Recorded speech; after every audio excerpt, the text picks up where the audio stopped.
Okay, yep, no worries. Got it. All right, so we're going to dive right into building a successful team. So first of all, like Jill said, those of you who've been here before, welcome back.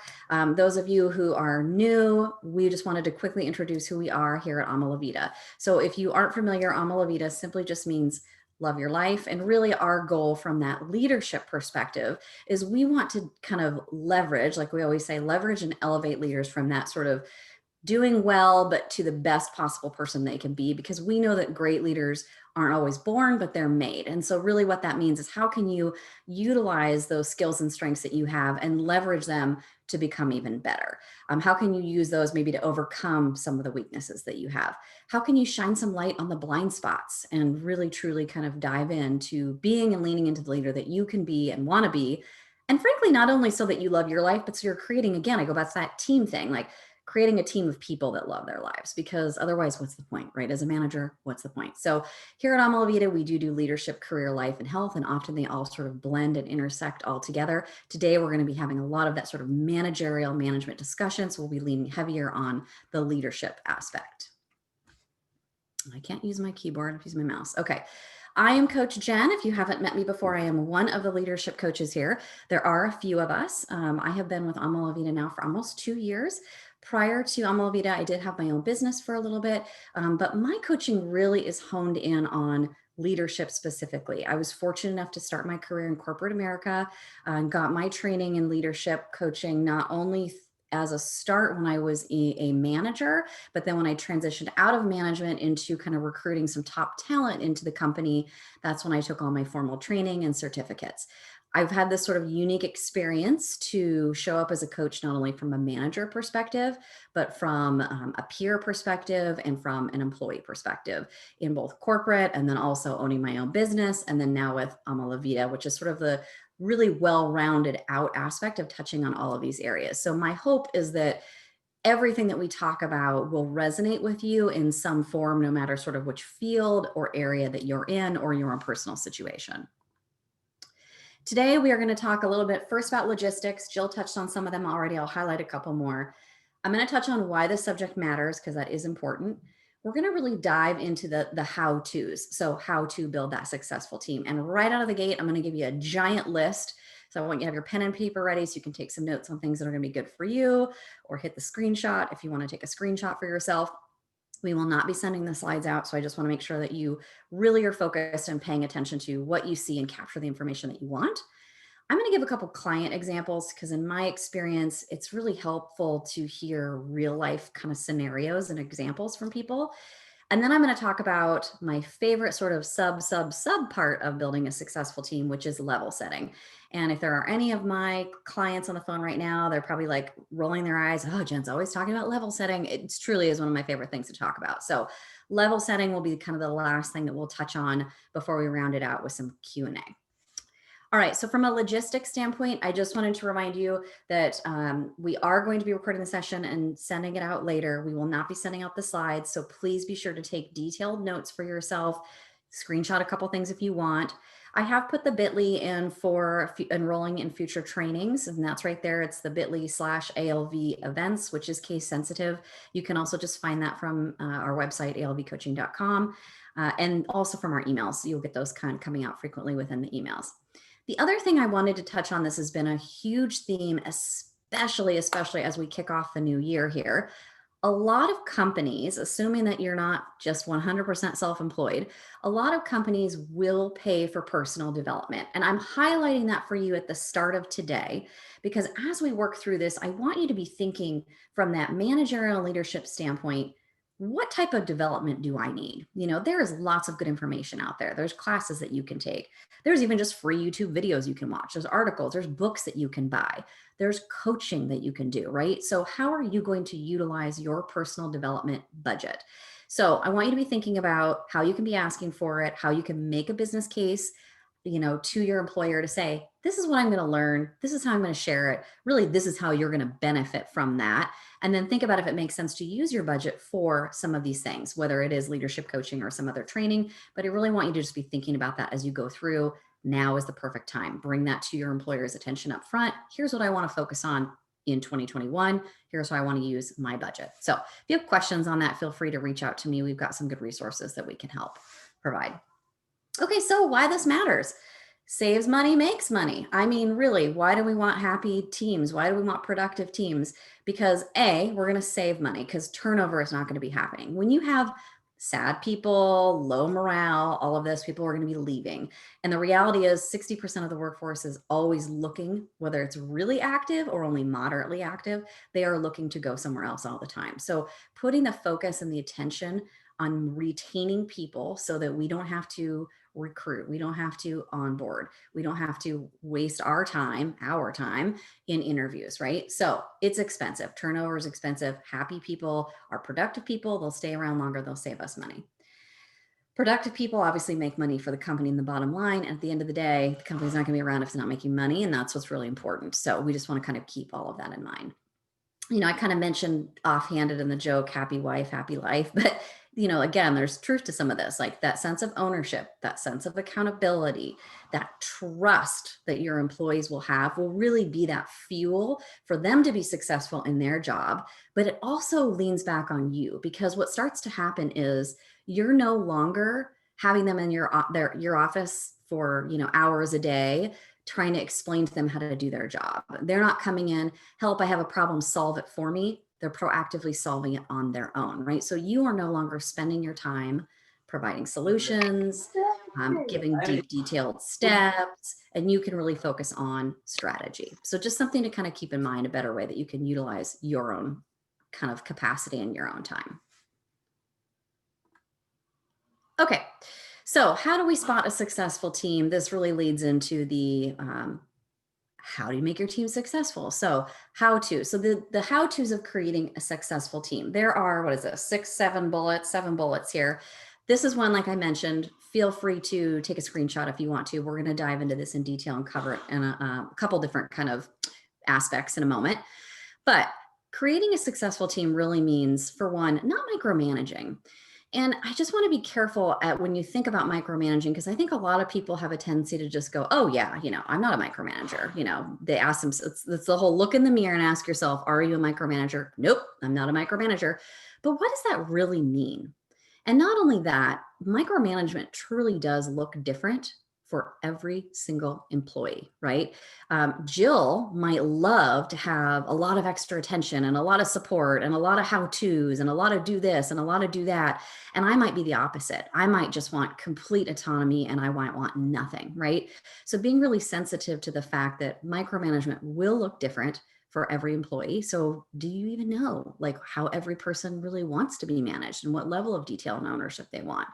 Not only that, this kind of goes back to my comment in the very beginning where I said, if you want more time to be strategic, then you need to have less time spent telling your people what to do, less time spent solving and answering all of their problems. So even if you have a team and you're sitting here going, but my team love it. They want me to tell them what to do. They want direction. They want guidance. They want me to give them solutions. This is where I challenge you. This is where I challenge you to say, there might be some truth to that, but when is that line where it's too much, where you are now spending all of your time helping everyone else and not doing any of your job? And what would happen if you could create a world where they could solve their own problems and you wouldn't have to be in the meeting with them to solve those problems? So I really want you to kind of challenge yourself to think about, what does micromanagement really mean for me and my team? And even if it feels healthy, is it still the right amount? Because if I need to be creating and developing a team of future leaders, I probably need to stop telling them what to do all of the time. And if I want to be able to delegate some of the things on my plate, I'm never going to be able to do that if I haven't kind of started to give them that autonomy and created that sense of ownership and really that trained them to be comfortable to take some of that work on. So just something to really kind of ponder and stew about. So the reason I bring that up again is because I tell people all the time, they say, we'll use leadership coaching. This is a perfect example of a leadership coaching example. I don't need a leadership coach because I'm not a micromanager. Or what's leadership coaching going to do for me? I get it. I know what micromanaging is and I know not to do it. But again, are you standing in front of the mirror and sort of just saying to yourself, yeah, I'm okay. I'm not micromanaging them. I'm giving my team what they want. Or are you asking yourself those really deep, thoughtful, and powerful questions that a coach would ask you so that you can really scratch away from the surface and go a little bit deeper and maybe recognize that there's some opportunities to do things a little bit differently or a little bit better to excel? Okay. So that's really the mindset I want you to be thinking in as you're diving into all of this today around the creation of a successful team. Okay. I'm going to pause for just a second. Jill, do we have any questions that I need to go back and answer before I keep going? Not yet. Okay. All right. So communicate clearly what is needed, be vulnerable, and be transparent. So the keys to a successful team is communication. And I feel like we know this, and this is so obvious. This is another perfect example. You're standing in front of the mirror. You're looking at yourself in front of the mirror and you're saying, am I a good communicator? Yeah, I'm a pretty good communicator. I feel good about, scale of 1 to 10. I'm an 8. But how deep are you really going? Is your written communication clear? Is your verbal communication clear? When you give direction in a meeting, is everyone leaving the meeting and doing exactly what's needed, or are they all going in a different direction? Are your employees accountable to the stuff that you're asking them to be accountable to without you having to follow up with them regularly? There are a lot of deeper questions that we can continue to dive into to ensure that the communication is clear and is accurate. One of the things that we work on with clients a lot is this concept of active listening and deep questioning. And as a manager and a leader, not just a managerial skill, but a strong leadership skill to make an effective manager, using that strong communication is going to be that ability to be an active listener, not just hear what someone is saying, but like really allowing it to sink in and then ask the right questions beyond that as needed. And these are the deep, powerful, thoughtful questions, not just the surface level questions. And then really to take that skill and to turn it around the other direction as well. So I say communicate clearly. So how are you checking in for understanding? How are you sure that the message is being heard? Are you just going, did everyone get that? And you're just looking for head nods? Okay, so maybe that's 10% of the way there. But they might just be agreeing to get out of the meeting. They might just be agreeing because they're going to feel dumb if they disagree, right? I mean, that sounds silly, but that's the reality. So what is the way that you're going to check to ensure kind of leveling it up and elevating your own skill to really ensure that the understanding is there? This is, again, another example where like working with a coach is really great because we can walk through specific examples for you, what would feel good for you, the right way to ask that question, the right way to circle back to all of that. Being vulnerable, being transparent, these feel like scary words for a lot of people, but these are the words that really lead to all the goodness and the power of a team.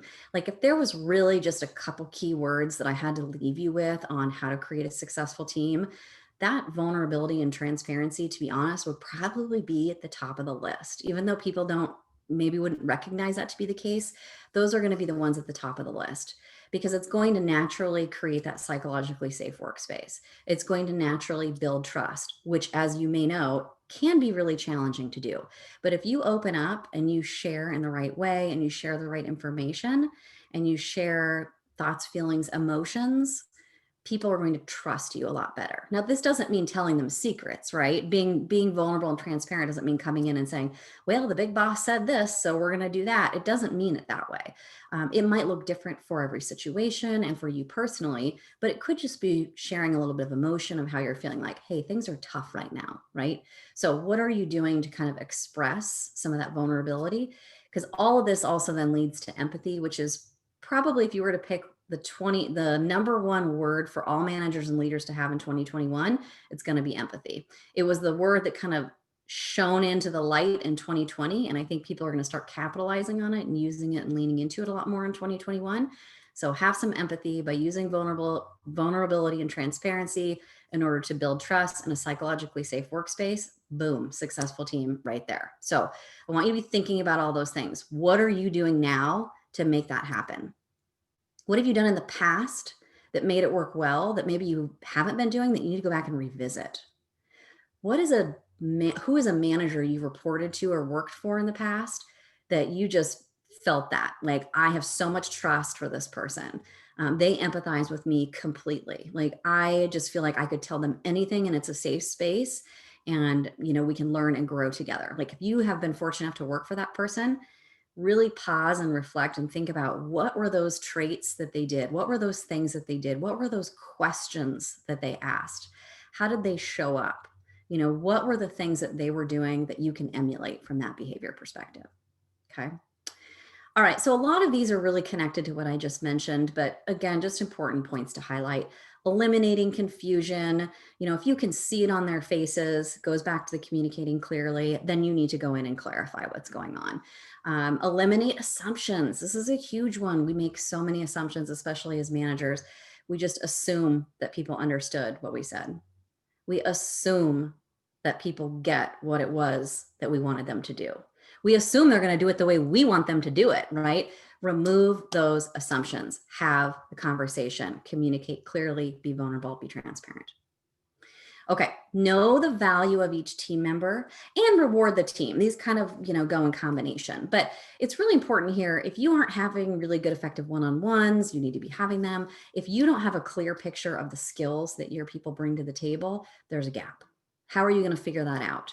And it goes beyond just asking them, what's your top skill? There's more to it. There's a lot more to it than that. Do you know what career they want to develop into? Do they want your job? Do they want to be the CEO? Are they trying to go back to school and get their accounting degree and completely change careers in general? Like, just know what's going on and where and how they can add value so that you can delegate properly, but anything you can do to kind of keep them happy, because you're having them do the things that they feel good about, the things that are skills that they can offer and bring to the table that will allow the team to be successful. And then reward the team is really critical. It's so easy for us to kind of overlook that, skip past it, not do it, run out of time, whatever. It doesn't even have to be huge, right? That positive feedback can come in just brief verbal ways, the staff meeting, anything along those lines. But just make sure that you really are rewarding and acknowledging both the individuals and the team as a whole for those success points and area points. And they need to be specific. Like if you've been on any of my other trainings where I talk about feedback, it's not just, hey, good job, right? It's team. We did a really great job on the blah, blah, blah project because we eliminated 10 hours of over rework. Great, specific. Everyone understands why it was good and they understand why they added value so that they can continue to either repeat that behavior or, whatever, fill in the blank, but do more of that. Support your team, check in regularly. This all ties into the communication piece. Again, what check-ins are you having? Are you communicating in a fairly equitable manner across your team? Or do you only talk to one person 80% of the time and some other people don't get attention at all?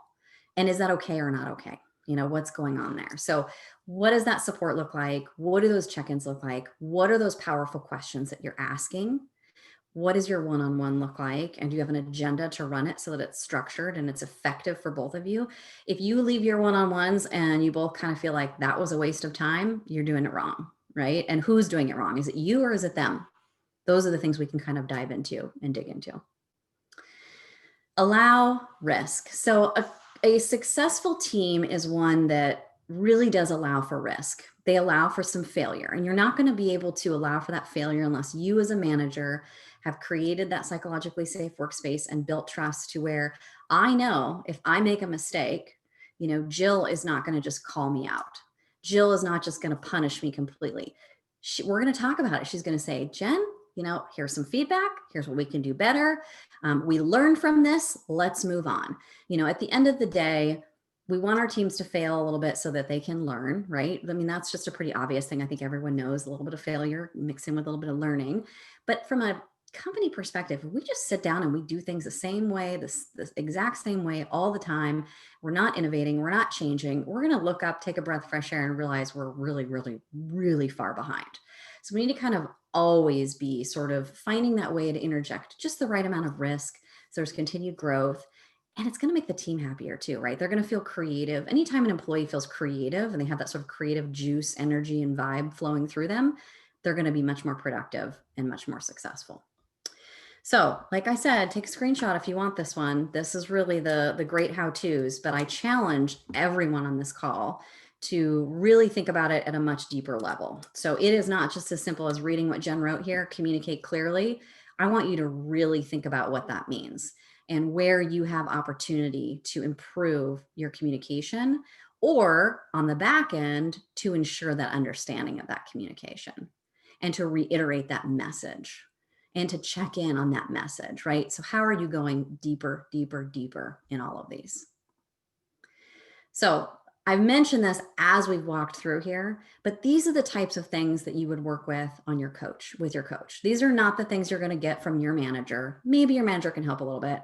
You're not going to get these from a book. You're not going to get these from a little YouTube video or online training. This is where you can go in and say, for me and my team, this is what I'm experiencing. And we can really extrapolate out the right questions, the right processes, the right tools, the right resources designed very unique and specifically for you. So I just really want you to ponder that. Go stand in the mirror, ask yourself all these questions, and determine if it makes sense for you to work with someone to go a little bit deeper. Okay, so to get a little bit specific on what it would look like to work with your coach on some of these things, I think this is really critical for people. Even if you're not anticipating working with a coach, I want you to look at this list and think about, how could I maybe do some of these things on my own? Could I be successful doing some of these things on my own or with another accountability partner? Or does a coach make sense for me? But either way, I want you to get some of those how-tos, okay? I'm using coaching because that's what I do, but here's those how-tos, right? So use assessments to determine where you're at. You know, have you gone online? Have you taken an assessment? Have you done a Myers-Briggs? Have you done a Strength Finders assessment? You know, internally, we do Leadership 360s. If you're on my last call, you got some exposure to what that looks like, where we actually go out and ask your employees, your peers, and your managers what your strengths and what your opportunities for improvement are. We can take those and we can use those to really assess where you are and to develop a plan that's right for you. So use assessments. Again, it could be some free online stuff. It could be the internal 360s. We use a lot of questionnaires, and those of you who are familiar with Amalvita, the e-coaching modules, to supplement all of this so that with the coach, you can kind of work together to determine, where am I at? Where am I really at? What do I need to be doing? Capture the right questions to ask your team. So I mentioned this before, the right questions in general, right? This is not the, hi, how are you? This is the deeper version of that. This is not the, will you provide me feedback, but the deeper version of that.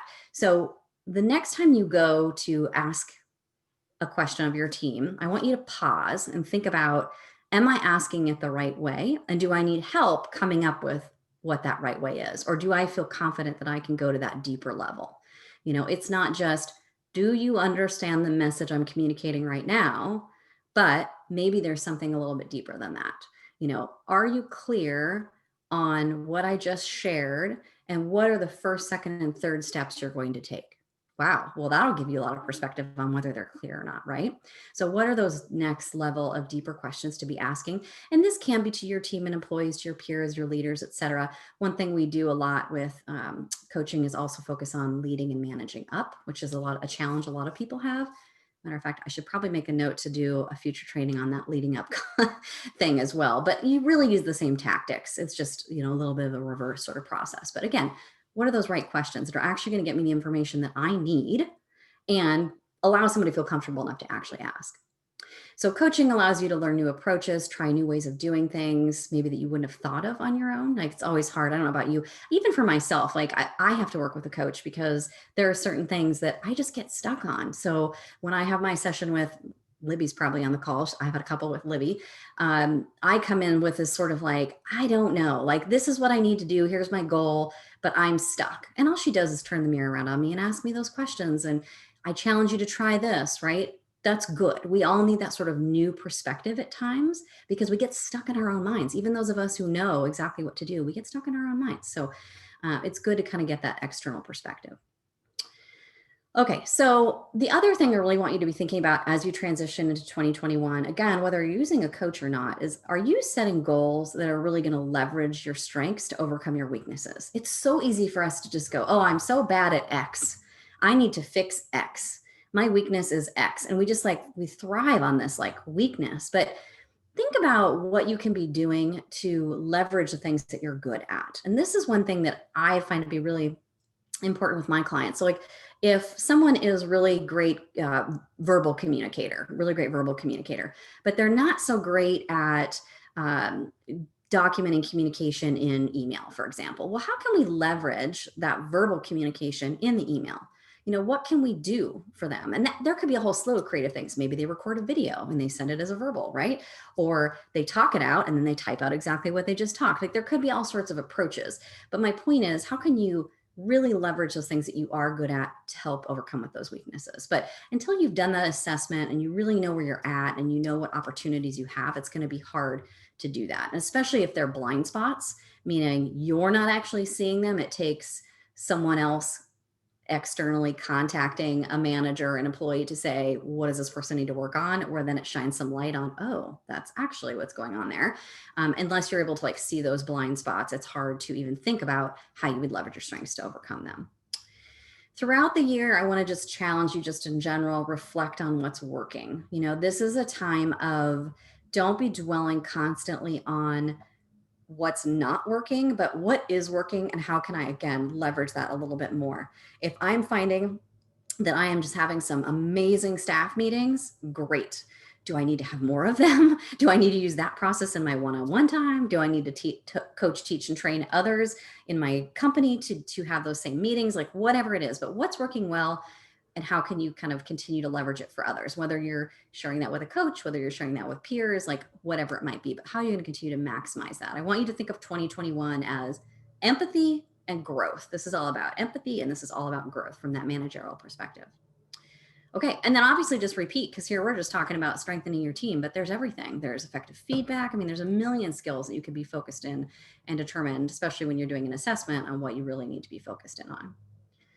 All right, so because we're talking about developing teams, I wanted to give 2 specific client examples, and these are real clients, but I've put in fake photos and I've changed their names to Bob and Sally because, I'm just trying to be sensitive here. I'm not going to share really who they are, but wanted to kind of use these as 2 very unique examples of people who are looking for support for different reasons, but in turn are going to be able to use these skills, again, to strengthen, develop, and leverage their teams for growth in our new year.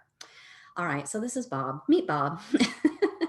Bob reached out because, and this is something I hear a lot, he kind of felt like he had to have all of the answers, which really generates a lot of overwhelm for a manager. And I see that with managers a lot. They feel like I'm supposed to be the person who knows it all. I'm supposed to be the expert. I'm supposed to be the person giving direction and driving and executing all the time.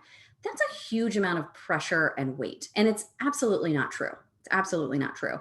It really should be a team with big quotes effort, right? So how can you be pulling on your team a little bit more? Bob was feeling stuck. He was feeling like he had to do it all. And all of this really, in his example, it makes it so that there's a lot of that disconnection from the team. All those things, remember what I put on that slide before, like the psychologically safe workspace, the trust, all of that. When you are the one dictating everything, driving all the direction, telling people what to do, telling them how to do it, when you are doing all of that, there will not be a team. There will be disconnection.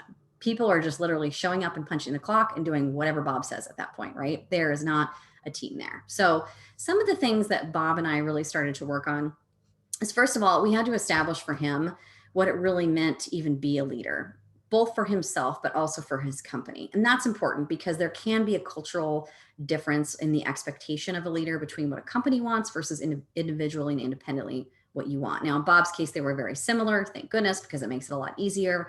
There are going to be times where there's going to be a little bit of a differentiation there. But at the end of the day, Bob was able to identify what does it really mean to be a strong leader? And then how can he make sure that he's leaning into that, right? Versus trying to be someone that's different, than that expectation.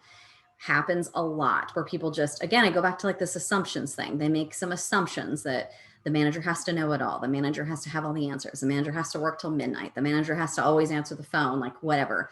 Don't make those assumptions even for yourself. So spend some time reflecting in his case around what it means to be a leader. Now, that was especially important for Bob because the segue for him was around questions. So some of the like e-coaching modules and stuff that we were able to utilize for him were the active listening, the deep questioning. But here's the deal. Bob was starting out with like nothing. And it is really hard. I mean, picture it. Imagine you report to Bob, right? And Bob's just constantly giving you direction, telling you what to do. As an employee, you're just sort of there. If all of a sudden Bob was like, hey, let's have a staff meeting once a week. Oh, and by the way, I want to meet with you every week. Oh, and I'm going to start calling you every Friday just to check in. Like, whoa, put the brakes on. Like, that's not going to feel good as that employee because you don't have that trust there, and it's going to feel very disingenuous. You're going to assume it's not authentic and like, oh, Bob just went to some training, or, oh, he's working with an executive coach and all of a sudden he wants to do all this stuff, right? So he has had to do this very slowly. Spend time very slowly building that trust by way of establishing some new communication, starting to have some conversations. And like I mentioned, that active listening and that powerful deep questioning has been critical for him because he can just be there, right? He can be there, he can listen, he can demonstrate, I hear you. I'm lean in, he's being empathetic, like I hear what you've got going on, and then ask those powerful questions to help pull whatever is needed out of the individual, either A, so he can get the answers that he needs, but also B, to help them sort of grow. So it's no longer, Bob, I've got this project. What do I do next? It's, well, tell me, what do you think some of your options might be? And what would happen if you did option A? And what is it about option B that makes it more attractive than option A, right? He's able to start asking some of these like deeper questions to pull it out so that then they're starting to make some decisions on their own. They're getting a little bit more engaged, maybe that sense of ownership, right? All of those positive things, again, that go back to building that successful team. The things that Bob has had to be really careful of really are what I mentioned around trust, that authenticity. If you dive into that water too fast, too deep, it can be harmful. It can have the opposite effect. So he really was on one extreme and has just really had to slowly work his way in. But it's nice because it's given him the chance really to spend the time with the questions and get really clear around what a good question is and which questions have had impact. And even having examples where his employees have said things like, wow, that's a really good question. Or, oh, I'm really happy that you asked me that. Or, oh, it's really great that you wanted to sit down and talk to this. Like getting that type of feedback for him, he's able to go, wow, it's working. Like it's working. It's starting to build up that trust. And he's going to then be able to reiterate, go back, reassess, kind of start over what skill do I need to focus on next and keep growing.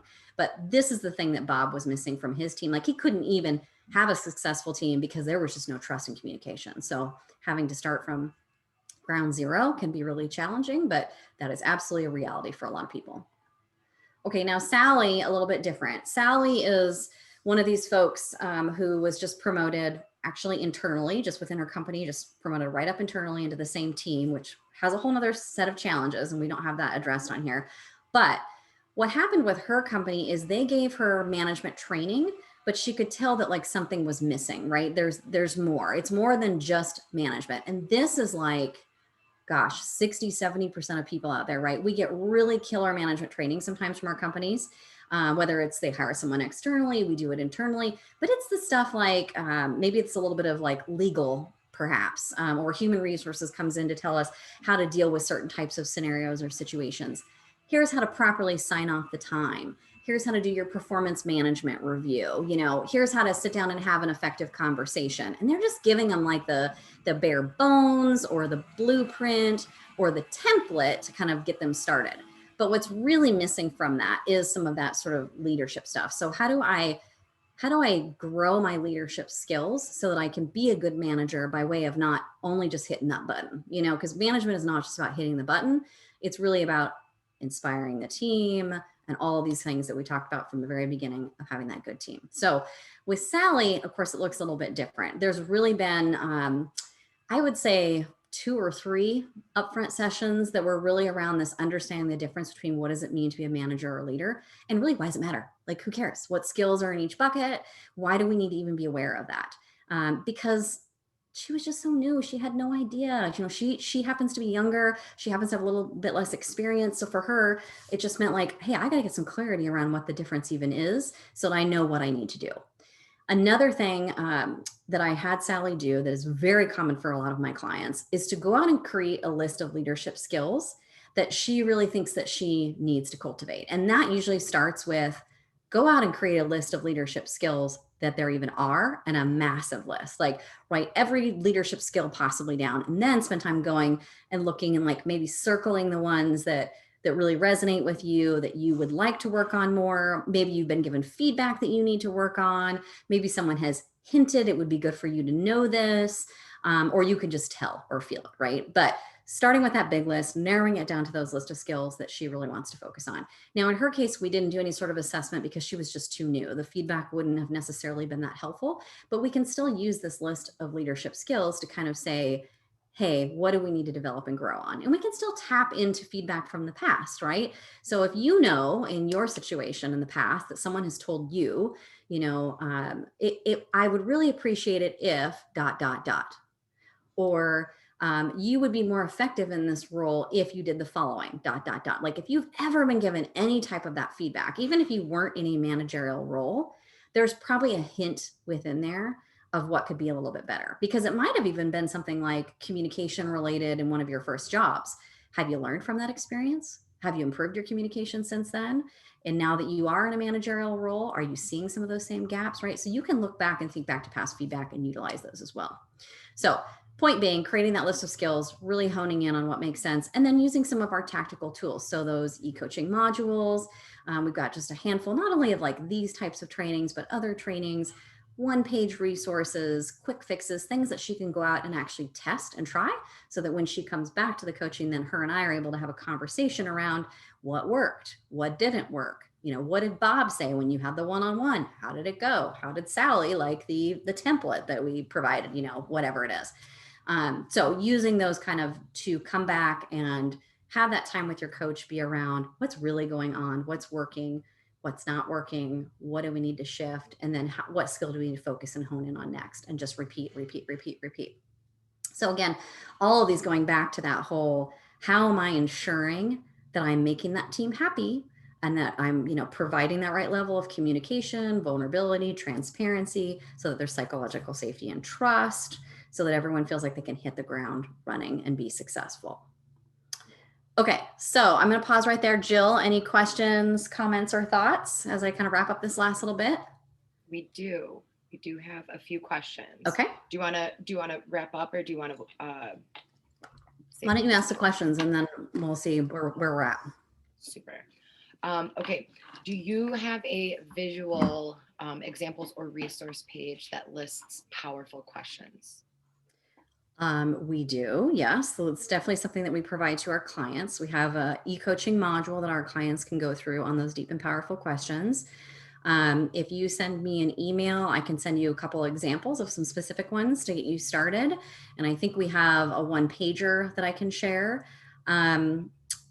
It's definitely something that takes a lot of practice. And if it's something that you would like to pursue a little bit more, I would definitely recommend that you take advantage of one of the leadership strategy sessions that I'll talk about in a little moment here. Because then we can talk about what the right questions might be for you, your team, and your situation, especially if you're thinking of like, here's the question I would ask, how would I ask it better? Like we can sit down and focus on that in one of those strategy sessions. Awesome. Thanks, Jen. Okay. All right. How can you help someone see the magic in assessments if they don't believe in them? Okay, well, I'm assuming this is like a person who wants to tell their boss that they should do an assessment or something to that effect. I guess it kind of depends on the scenario. Because actually, here's what I'm gonna say. Before I talk for 5 minutes, can that person clarify your situation for Jill in the chat just a little bit more so I can answer it appropriately?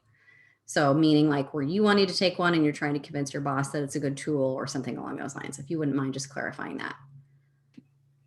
And then Jill, is there maybe anything else while that person is doing that? Yeah. We'll give Lauren a second to respond. Okay. Are there strategies to help a small sub-team grow from an unsafe risk environment to grow into a more supportive, safe group? So when you say sub-team, my question would be for this individual, are you talking about like your manager's team below? So maybe it's a couple teams below you.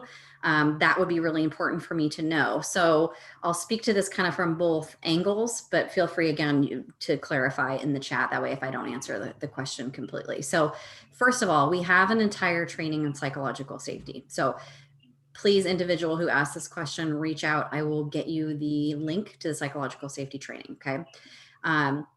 It is imperative, it's just like in the Bob example that I gave, right? It is imperative that we start very slow from the ground up to build trust. And I have actually worked with people who have said, like, this team has gone through trauma, like, we got to start from nothing, right? We got to start from the ground up. So you can bring in facilitators, probably someone external. It probably can't really be you, but you need someone to come in, have honest, open dialogue, and they need to be comfortable having that honest, open dialogue. So the only way they're going to be comfortable is if possibly, the person who, assuming that there was an individual maybe who caused the trauma, like, it's so hard to say because it depends on the situation, but you need some sort of external factor, facilitator, HR department, like someone who is not sort of connected or involved. There's a lot of exercises like start, stop, continues that you can do. What are the things we want to start doing? What are the things we want to stop doing? What are the things we want to continue doing? But it's really going to tailor and depend based off of your team and the trauma or whatever it is that they're experiencing, and what they've gone through. Now, if you're like the senior manager or the director and you're wanting to do that for a team that's very below you, your focus needs to be the leader, not the team. So you really need to make sure that you are coaching that leader below you to do that proper coaching all the way down. And most likely, if there's a problem there, it's because that leader has some serious gaps or blind spots, or there's some challenges. So a lot of coaching via you to that leader, or getting them a coach to support them to make some of those changes that they need. So there's a high likelihood I did not answer that question, just because, as you can tell, it can go pretty much any direction. Please contact me for more information, schedule a strategy session, something. Let's talk about it more. Awesome. Thanks, Jen. And then to clarify Lauren's question about the assessment, she said for leaders in the organization, the culture really isn't an assessment culture. Yeah, so that's tough, because with culture, it's really hard for us to change high-level company culture from, and it doesn't even matter, I don't like middle, low, like, I'm not saying where it's from, but it's hard to make those big changes if that's something that's not valued. So you just have to make sure that you connect the value to what is valued for them. So they may not value an assessment culture, but do they value feedback? And if they value feedback, then you can say, well, for example, when we do Leadership 360s, it is collecting of feedback, right? So it's like, how can you connect, instead of just saying, I want to do an assessment? It's how do you connect that assessment to something that perhaps the company culture values. If the company culture values making money, great. How do you connect it to making money? We're going to do this Leadership 360 because we're going to get the right feedback, which allows me to be a better manager, which allows me to retain my staff, which allows me to reduce the amount of turnover, which allows them to be happy, which means we save money, right? So you just have to be able to kind of connect it to whatever is of value. Again, a little bit vague. Please don't hesitate to reach out. We can talk about your situation more specifically. Okay. Anything else, Awesome. Jill? These are great questions. Let me make sure that none else added in. Nope, we're all good. Okay, cool. All right. So what do Bob and Sally have in common? If you've been staring at the slide, you probably read some of it, but I think I highlighted most of it. So I'm going to go ahead and just skip ahead. Really, what's important with all of these kind of coaching experiences, and using Bob and Sally as an example, is it draws awareness to what needs to be worked on. I talked about that blind spot thing. It's easy to look in the mirror and say, am I good at something? Yes. But really, when you dive a little bit deeper through assessment or through a coach asking you deep and powerful questions, you're really going to scratch at what needs to happen there. Having that person who can really assist you in clarifying your goals and what that looks like to be focused on, to be that leader that you want to be, supporting the achievement of those goals very specifically through coaching. So again, the powerful questions in the one-on-one time, holding the mirror up, letting you see things from a different perspective, scratching at something a little bit that you wouldn't have thought to scratch at. Trainings, consulting from, again, all of us have been there. Like, we've been managers. I've terminated employees. Like, I've done it all. Anything you can imagine, I've pretty much done, in addition to all the other leadership coaches that we have on the team. We really like to use the space for them to act as a sounding board. Again, it's like, what are you experiencing right now? How do we handle that right now? How do we deal with that right now? All of this so that we can really be unlocking that full potential. We always talk about how, we call our program Elevate because we want to elevate people to the next level. And there's truth to that. We want everyone to take the strengths they have and leverage them even more, and really kind of take them to that next level and elevate them to that next level, which is hard to do independently. Okay, so screenshot this one tactical tip. I'm going to fly through this pretty quick because I do want to get to telling you about the strategy session. And if there are any last questions, that we answered a lot of them already, which is great. One tactical tip to leave you with is this process of level setting. Okay, if you want to go deeper on level setting, set up one of the strategy sessions and we will talk about it one-on-one with how it impacts you. I've had some past trainings that I can share, but I think it's really fun when we dive in very specifically to an individual and their own situation. Out of the gate, these are the 5 things to remember though. Set the right expectations up front and make sure that that communication is super clear. Okay, so make sure that communication is super clear. Now, check for understanding. I mentioned this before, right? It's not just as simple as I'm going to tell you something and I'm going to assume that you heard what I said. No, no, no, no, no. We need to check for understanding. And we need to be cognizant of how we're checking for understanding. Jill, do you understand what I just said? She might not feel comfortable saying no. She might feel like if I say no, Jen's going to get really angry with me, or I'm going to feel dumb, or I'm going to be intimidated. Like she may not say no. So she may just say yes, even though the answer is no, right? So how am I asking her if she understands in a way that's actually going to demonstrate that she does? So Jill, would you mind explaining to me maybe like just what your first couple steps will be? We'll talk through if that makes sense and if we're on the right track. Boom. There we go. Now I'm going to get it. If I'll know if Jill understands what I just said, right? Follow up with another form of communication. This is missed a lot. If you are in a staff meeting communicating something, go back to your desk and put it in an email. I know, time consuming, but 7 times, 7 ways. You want a message to be heard? Tell it 7 times, 7 ways. I repeat myself 5 more times, but for the sake of time, I'm not going to do that to you. You get my point. 7 times, 7 ways. So send an email. Hey, thanks for our meeting today. Here's what we talked about. Here were the steps. Here were the actions we agreed to. Here is the due date. I'll be checking in on the following day. Thank you. Boom. Now you have it. Not only is it going to be like sort of reiterated and imprinted in their brain, but you have this as an accountability tool to go back to later for both of you. Like, hey, where are we at? Oh, let's pull that list up again. That's right. We documented the actions. Let's take a look at that. Where are we at? Right. So you have this accountability tool, this sort of tangible physical tool that you can go back to later.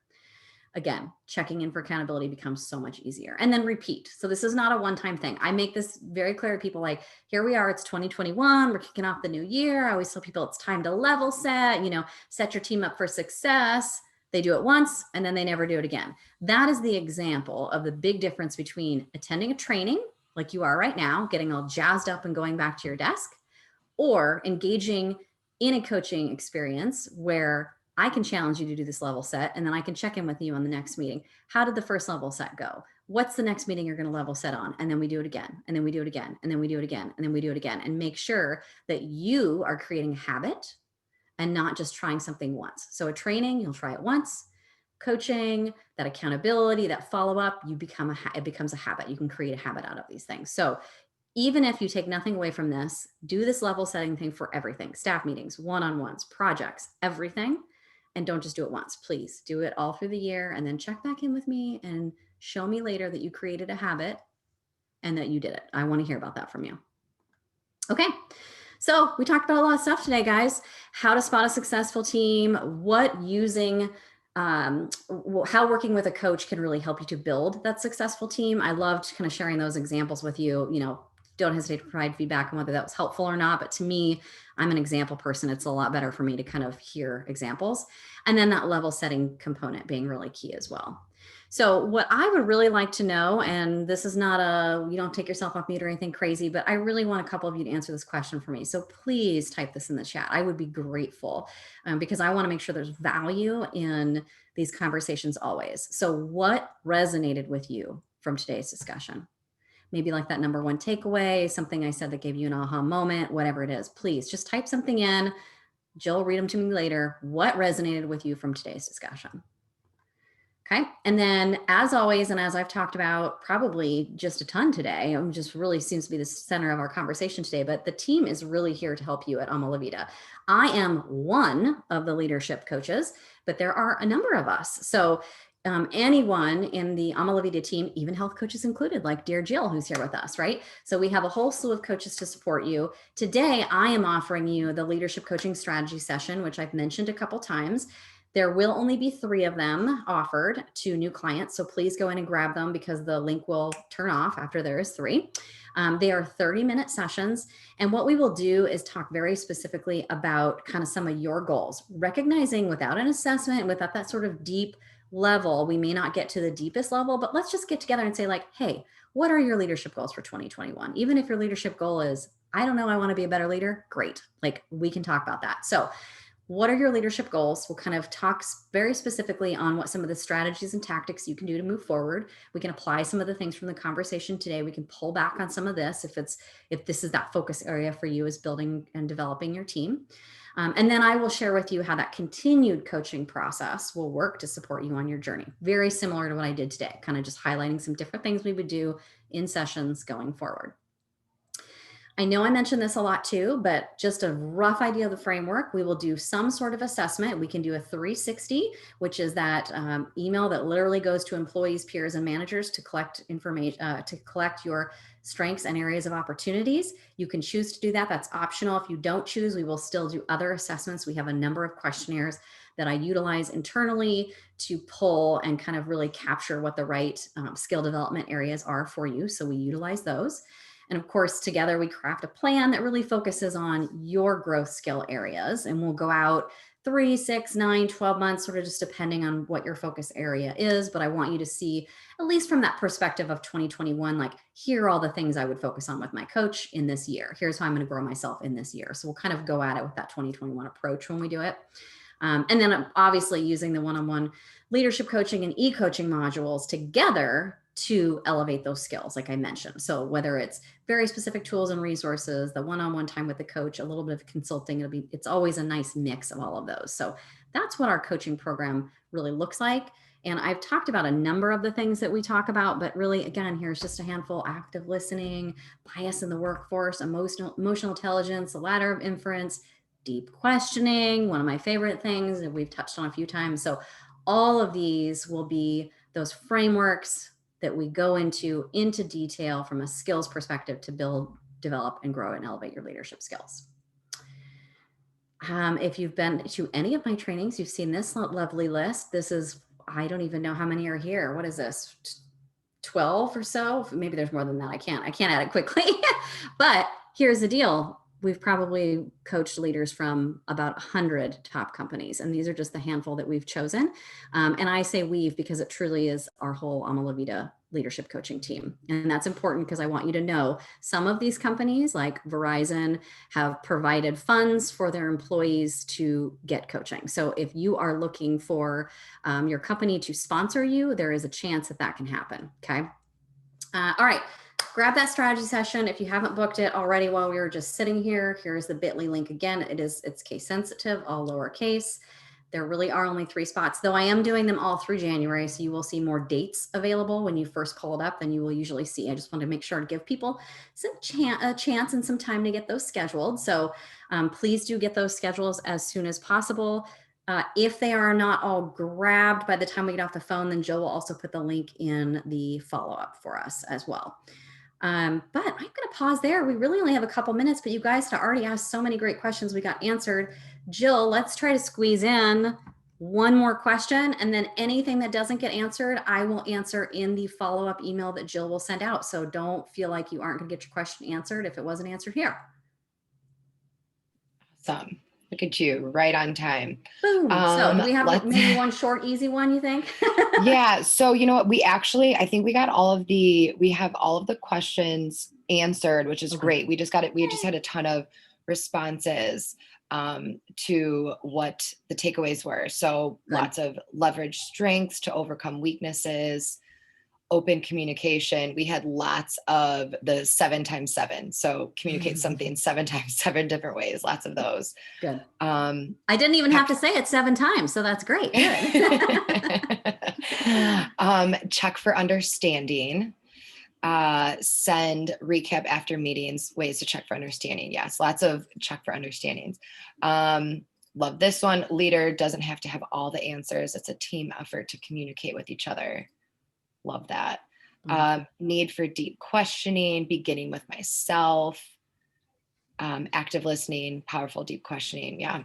Everyone took away a lot of good stuff today. Good. I'm so glad to hear that. Well, that's fabulous. Thanks, everyone. That not only makes me happy, but it means that it's resonating with you on that kind of deeper level too, right? It's not just please communicate better. It's how am I going to do it better, and what are those actions I'm going to take. So wonderful. Please get your strategy sessions booked so that we can have that deeper conversation specific and relative to you. Be on the lookout for the email from Jill that will have this recording if you want to go back and listen to it again. But the great thing about that note is it is not from a system. It's truly from Jill, and I am really on it too. And if you hit reply, well, Jill and I will reply to you. So if you have a question, hit reply, let me know. I'm happy to kind of answer any of those there. And I really want all of you to also just have that takeaway of thinking about how can I use my performance development budget? Is there a chance for me to capitalize on that and utilize it to really set myself up for success in the new year and utilize coaching as a way to do that? So, but that's it for me. I think that's it, Jill. Awesome. Thank you so much, Jen. Everyone is very grateful for this.